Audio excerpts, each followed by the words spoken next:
Este es el día número 24 de nuestra lectura de toda la Sagrada Escritura en 365 días. Continuamos leyendo el libro del Génesis, el libro de los Salmos y el Evangelio de San Mateo.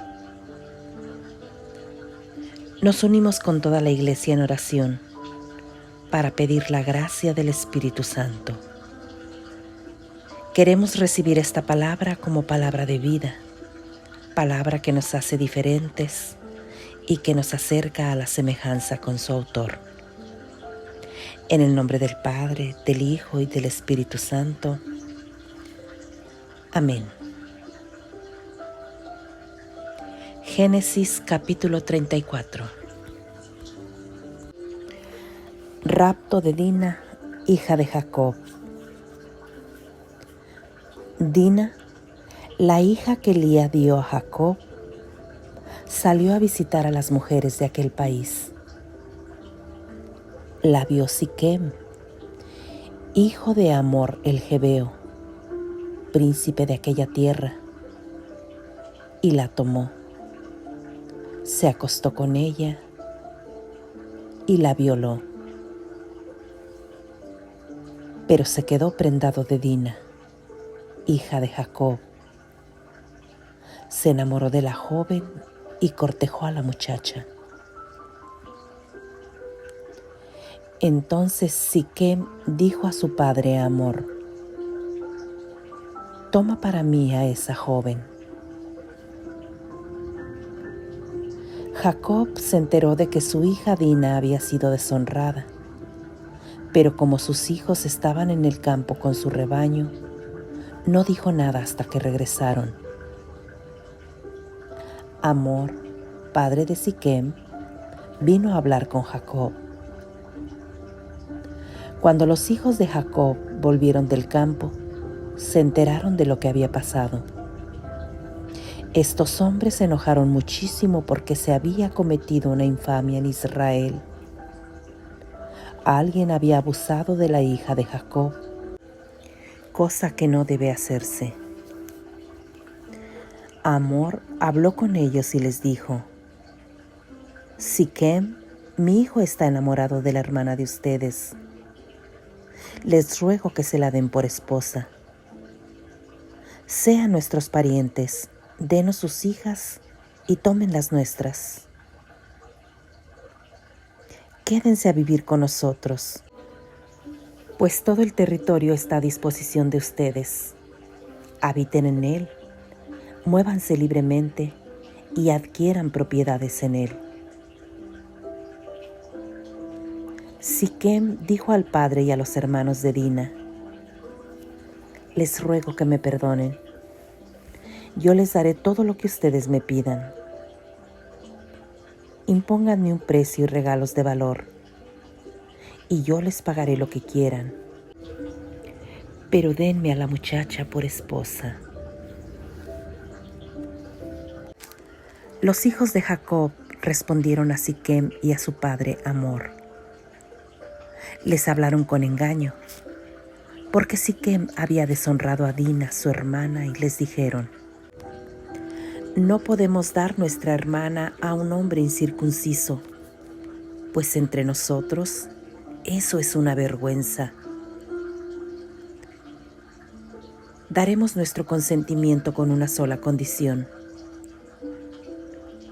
que se hagan iguales a nosotros y circunciden a todos los varones que hay entre ustedes. Entonces daremos a nuestras hijas y tomaremos las de ustedes. Viviremos con ustedes y con ustedes formaremos un solo pueblo. Pero si no nos hacen caso y no se circuncidan, tomaremos a nuestra hermana y nos iremos».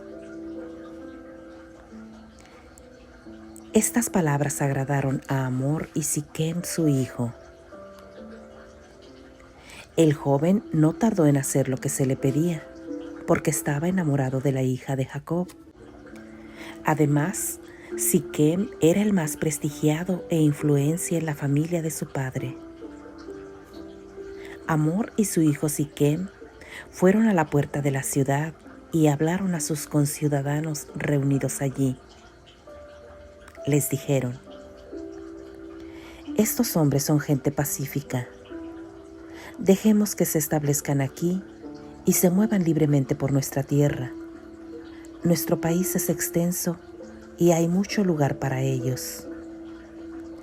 Nosotros nos casaremos con sus hijas y les daremos las nuestras como esposas a ellos.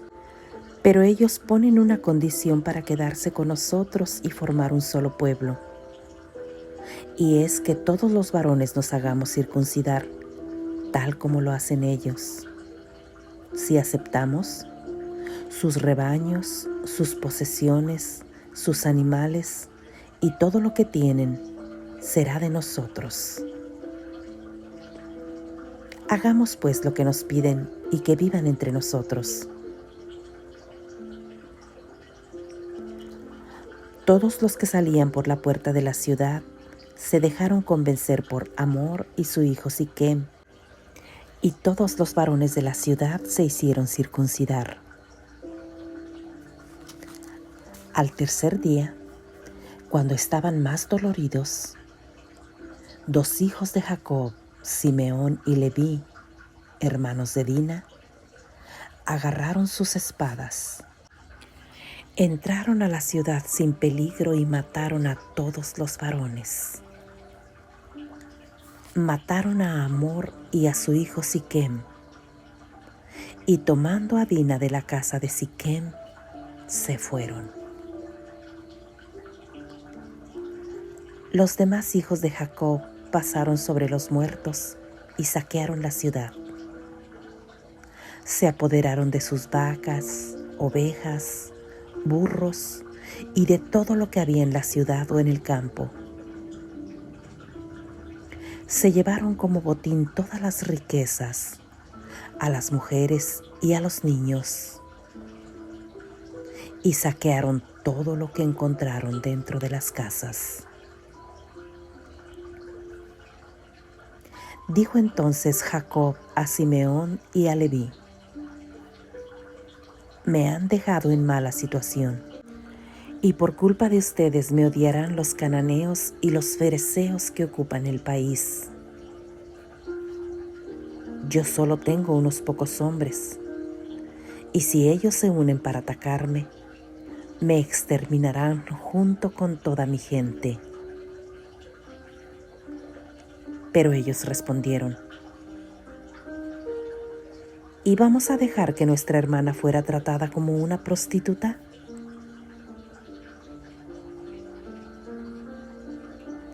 Capítulo 35.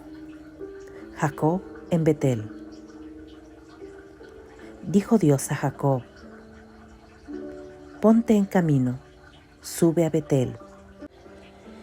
Allí te establecerás y levantarás un altar al Dios que se te apareció cuando ibas huyendo de tu hermano Esaú. Llamó Jacob a toda su familia y a los que estaban con él y les ordenó: arrojen lejos a los dioses extranjeros que tienen con ustedes. Purifíquense y cámbiense la ropa. Después subiremos a Betel. Allí edificaré un altar al Dios que me oyó el día de mi angustia y que me acompañó durante mi viaje. Entregaron a Jacob todos los dioses extraños que tenían consigo, así como los aros de las orejas, y Jacob los enterró bajo una encina que hay junto a Siquem. Luego levantaron el campamento. Un pánico se apoderó de los habitantes de las ciudades vecinas, de tal manera que nadie se atrevió a perseguirlos. Jacob llegó con toda su gente a Luz, que está en territorio cananeo y que ahora se llama Betel. Levantó allí un altar y llamó al lugar el Betel, porque allí fue donde se le había aparecido Dios cuando iba huyendo de su hermano. Por ese mismo entonces murió Débora, la nodriza de Rebeca, y fue sepultada cerca de Betel, bajo la encina que después se llamó Bakut, o sea, llanto. Dios se apareció de nuevo a Jacob cuando regresaba de Padán Aram y lo bendijo diciendo: Tu nombre es Jacob, pero desde ahora no te llamarás más Jacob, sino que tu nombre será Israel. Así pues, le puso por nombre Israel y agregó: Yo soy el Dios de las alturas. Sé fecundo y multiplícate. Una nación, o mejor, un grupo de naciones nacerá de ti, y reyes saldrán de tu linaje. Te daré la tierra que di a Abraham e Isaac, y la daré a tus descendientes después de ti. Después Dios se alejó. Jacob puso de pie una piedra conmemorativa en el lugar en que había hablado con Dios, y derramó sobre ella vino y aceite. Jacob llamó Betel al lugar en que había hablado con Dios. Partieron de Betel, y faltando ya poco para llegar a Efratá, Raquel dio a luz. Tuvo un parto muy difícil, y cuando sus dolores eran más intensos, la partera le dijo: Ánimo, que este es también un hijo. Y dando el último suspiro, pues estaba muriendo, lo llamó Ben-Oni, o sea, hijo de mi dolor. Pero su padre le dio el nombre de Benjamín. Así es como murió Raquel, y fue sepultada en el camino de Efratá, que es Belén. Jacob puso una piedra sobre su tumba. Es la piedra de la tumba de Raquel que se ve hoy todavía. Partió después Israel y levantó su tienda más allá del Midgal Eder. Mientras Israel moraba en aquella tierra, ocurrió que Rubén se acostó con Bilhá, concubina de su padre, e Israel llegó a saberlo. Los 12 hijos de Jacob. Jacob tuvo 12 hijos. Hijos de Lía: Rubén, el primogénito de Jacob; Simeón, Leví, Judá, Isaacar y Zabulón. Hijos de Raquel: José y Benjamín. Hijos de Bilhá, la sirvienta de Raquel: Dan y Neftalí. Hijos de Selfa, la sirvienta de Lía: Gad y Aser. Estos fueron los hijos de Jacob que nacieron en Padán Aram. Volvió Jacob a la casa de su padre Isaac, a Mambré, junto a Kiriyat Arbe, es decir, Hebrón, donde Abraham e Isaac habían vivido como forasteros. Isaac vivió 180 años, murió muy anciano y fue a reunirse con sus antepasados. Lo sepultaron sus hijos Esaú y Jacob.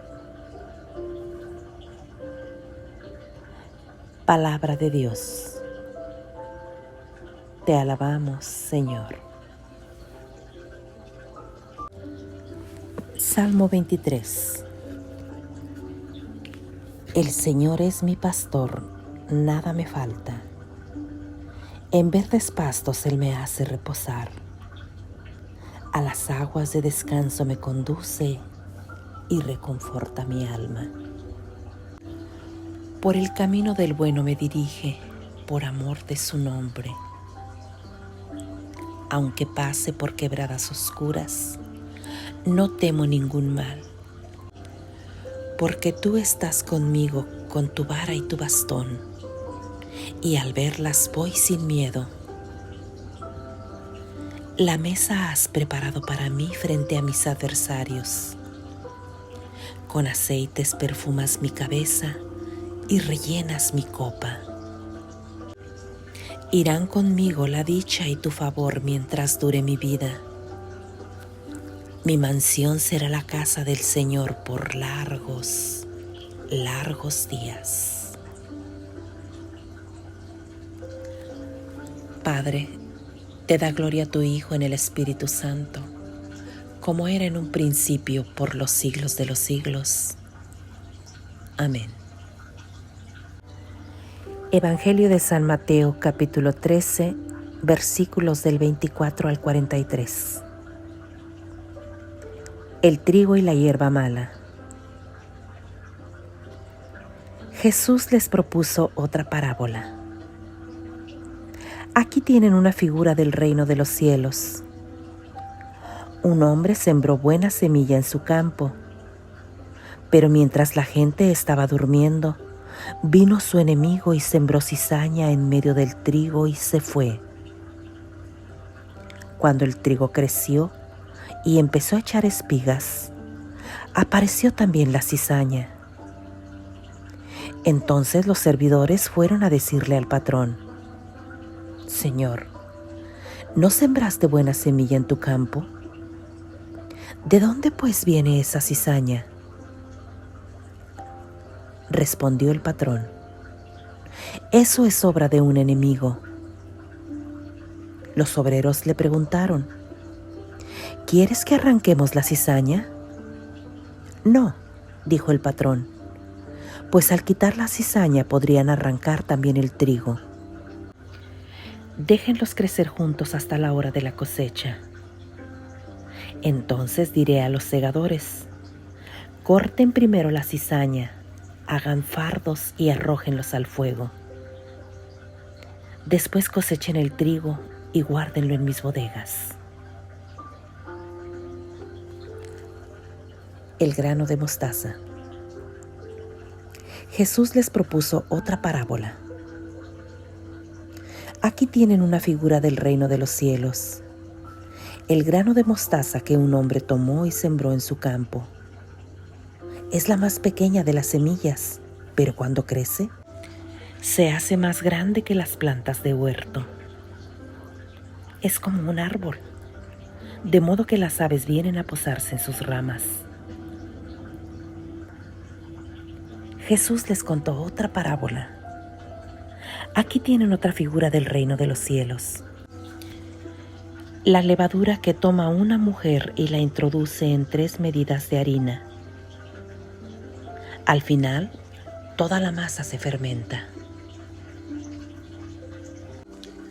Todo esto lo contó Jesús al pueblo en parábolas. No les decía nada sin usar parábolas, de manera que se cumplía lo dicho por el profeta: hablaré en parábolas, daré a conocer cosas que estaban ocultas desde la creación del mundo. Después Jesús despidió a la gente y se fue a casa. Los discípulos se le acercaron y le dijeron: explícanos la parábola de las malas hierbas sembradas en el campo.